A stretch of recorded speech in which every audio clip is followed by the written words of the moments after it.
Right, yes guys, we are back with the Breaking Wrexham FC Transfer news. Today, in this episode, we've seen a new signing come in for Wrexham and two departures. Before we get into today's video, make sure to drop it a big like and make sure to subscribe to the channel with the bell notification turned on. We're on the road to 5,000 subscribers, so get down there and subscribe to the channel if you're new. I don't really plug this, but you can support the channel further by clicking the join button next to the subscribe button. There's a Wrexham membership and a non-league membership. Wrexham fans, if you're watching this, make sure to click the join button. You can support me further and get some really cool perks in return. So let's get talking about the transfer news. I think we're going to start on the more negative note today. We're going to be talking about the two departures that have happened at the club. The first one being defender Tyler French has left Wrexham for Dundee FC, the Scottish Championship side. This was an unexpected one. Yesterday, we were just minding our own business, and the next minute, an announcement comes out of nowhere that Tyler French has left on an undisclosed fee and on a 2-year deal. So French, who made 48 appearances for us in his time at the club, who's our first signing under the takeover, has left. I can't say I'm overly disappointed, but I am quite disappointed by this one because we know French, when he was needed to, and when he was called up, he slotted really nicely into centre-back, and he played quite a fair few games at right-back as well. Parkinson had told French that he wasn't obviously going to get as much game time this season with the arrival of Jordan Tunnicliffe. That made the competition a whole lot harder, and to be honest, I can sort of agree with on this one with Phil Parkinson. And with the offer coming in from Dundee, I think it was sort of a no-brainer for Wrexham to accept it. A, because obviously it's an undisclosed fee, we've got money for him, and B, French is obviously going to want to get regular game time, and I think he can get it at Dundee FC. So Dundee fans, if you're watching, French is predominantly he plays at the right back role. He can play right wing back as he's shown for us. He was really good. He's a very pacey wing back, good with the ball, likes to drive forward with it, but when needed he can drop into centre back. I'd say wing back and right back is more of his favourite position, but he can do a solid shift at the back. I believe manager Gary Bowyer has given French the number 4 shirt, which maybe could suggest he's more anticipating on playing him in that centre defender role, or who knows, he could be playing out wide. So an unexpected transfer, but us and me and everyone at Wrexham FC, we wish Tyler French all the best in his new challenge at Dundee. The next one is Sean Brisley has left Wrexham now. The defender, having only made 5 appearances last season, has taken it upon himself to leave a year early. He did have a year left on his contract, but he's decided to leave this year. Now, we know Brisley did struggle with injury last season, which obviously limited his game time.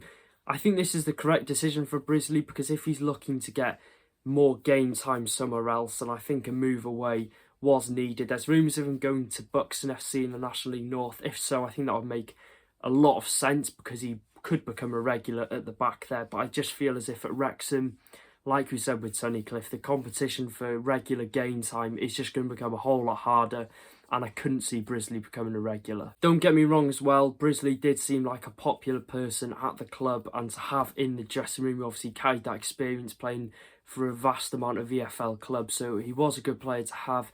And it seemed like he was professional throughout his stay at the club. And when it came to leaving a year early, like we said, he showed his true professionalism to end it. And another one and another player, we can just hold our hands up and say we wish him all the best for the future. And it was a shame because I never got to really see Brisley play. I think I saw him once. I might not have seen him at all. It would have been nice to have seen him play, and I'm sure I could have gone to matches and seen him play, but it was just unfortunate the timing. So wherever he moves next, whether it be within coaching or playing, we can wish Sean Brisley the best of luck. On to some signing news now. I'm sure you've all heard goalkeeper Mark Howard has joined Wrexham FC on a free transfer.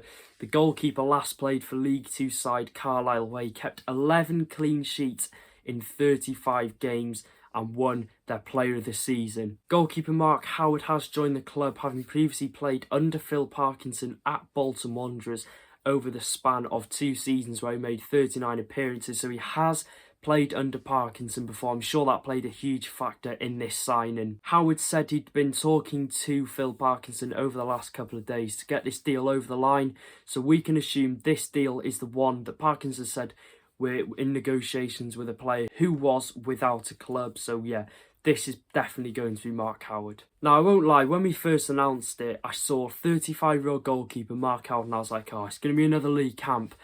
But when I did my research on it, Mark Howard, for 35, it just shows age is just a number.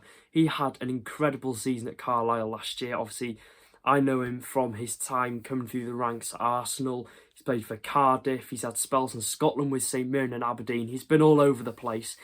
And obviously, experience is key in this one. It looks as if Mark Howard is going to be our first team goalkeeper, because he did go on a podcast and say this. And it's easy to say this now, but like obviously I'm still like that now. I'm 35. I'm still playing week in, week out, and I'd be devastated if I weren't in a team playing week in, week out. I've had opportunities in the past to go and sit on a bench and to be that goalie in training and just impart your knowledge on others. It's not me yet.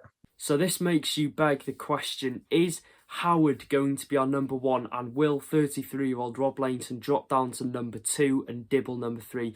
I think this makes sense because Lainton, he's an incredible goalkeeper and he's a fan's favourite, but he's far too injury prone, and I think this is the correct decision to bring another experienced goalkeeper in like Howard, who has still got a lot left in the tank. I would also like to say I loved Mark Howard's interview with the club. The interviewer asked him what his aims and ambitions were for this season, and he literally just said to get the club promoted. That was it.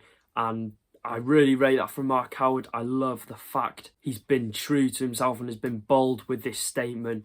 I think he's going to be a good goalkeeper and going to be a really good addition to the squad. To get him on a free transfer as well was incredible, and Carlisle fans said they wish they'd have kept him, and one Carlisle fan even went as far as saying he was the reason they stopped them from getting relegated. I've seen some of his penalty saves and he just looks a really good keeper, and we're lucky to have a good keeper like him. So yeah, Wrexham fans, let me know in the comment section what you think of the signing of goalkeeper Mark Howard as a free agent. In other news as well, the fixtures have been released, and yeah, it's quite interesting. It's going to be a very interesting season, I think, a very good start to the season.